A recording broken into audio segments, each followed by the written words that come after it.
বাস্তবতা কখনো মধুর নয়। এখানে চোখের জল লুকিয়ে রাখতে হয়, মন ভাঙলেও হাসি মুখে থাকতে হয়।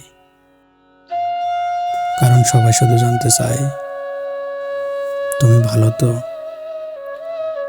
বাস্তবতা শেখায় যে মানুষ একদিন পাশে ছিল সে একদিন অচেনা হয়ে যায়। ভালোবাসা থাকলেই কেউ পাশে থাকে না, পাশে থাকার জন্য দরকার উপলব্ধি। এই জীবন বইয়ের পাতা নয় যেখানে সব গল্প শেষে সুখ এসে দাঁড়ায়।